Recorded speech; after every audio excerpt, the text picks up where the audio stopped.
And even if it's, we've talked about the effect that this economic government system has on the taxpayer and on the citizen. It's not even good for the poor. Like, yeah, you can argue, oh, but they're getting money. They are getting something of a good. Okay, so take what I've already mentioned about removing the interpersonal connection of feeding somebody with your own hands and magnify that exponentially. Because now it's like the best possible thing that I can say is that the government looks at somebody who either can't work or might be able to work but may just need time and has to rely on this. And the government looks at them and says, oh, no. You don't ever have to go to work again. I will just pay for everything for you. And all you have to do is sit there because that's all you're worth to me. You vote for me and I'll make sure you can just sit there and do nothing. So even though it's the people paying it, because that's where does governments get their money? They either print it, so they steal it from everybody, or they get it from you through taxation. But no one thinks about it in those terms. It's the institution of the government giving you money. Yeah.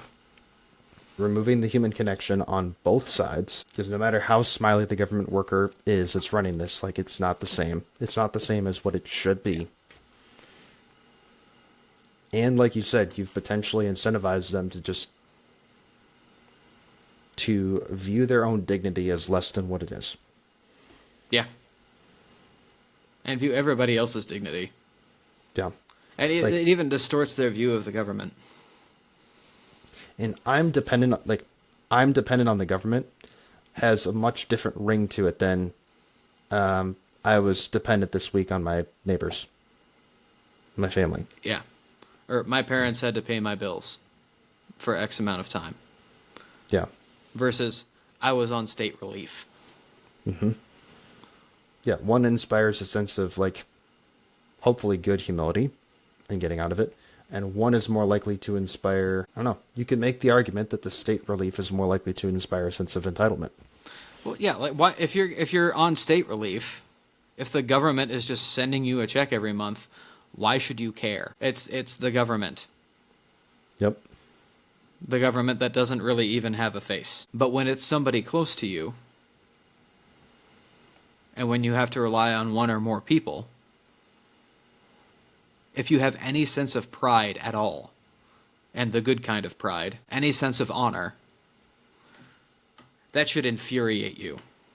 That you have to rely on somebody else to pay your bills. And that should get a fire lit under you, which incidentally is what infuriate means, but that should get a fire under you to go out and do some actual work. So you can be the one to actually provide for yourself and provide for those who you care about. Now, that doesn't mean, oh, I'm going to spruce you up and help you look for a job interview, because you should still be trying to find right work. Oh, but maybe it does. But, still be trying to find right work, something that you are good at and something that you will love. Mm-hmm. But sometimes you might also have to go, you might also have to settle for a time until you can find that. Yeah. But it's even if it's a bad job, it's better than no job. It would depend on how bad the job is, because True. So yeah, there is a line there, but at least with I would rather my daughter be homeless than be a prostitute, for example. That, yes. No argument. So the at least at that logical extreme, it's better than nothing falls apart. In most good cases, it is better than nothing. Yeah, at least I'm working for something, I would say a greater than 60% of jobs, it's better than nothing. Yeah. At least I'm working for something, as opposed to, wait, what actually am I doing? Yeah. Now let me go get my, week's worth of groceries from the government. Not from the people, from the government. Yeah. And again, this burden should not be put on the government's shoulders, because that is not what governments in general are for. Yep. For all of human history, up until about 12 seconds ago, governments have been understood as being there to protect and provide for the common good. And you can make an argument that, oh, taking care of the poor is part of the common good, but no, it isn't. No. Because when you do that the way that the government does it, you actually wind up harming more people than you help. And I fail to see how, in any way, there's anything common good related in that. So, yes, the government relief programs should all just end. The welfare programs should all just end.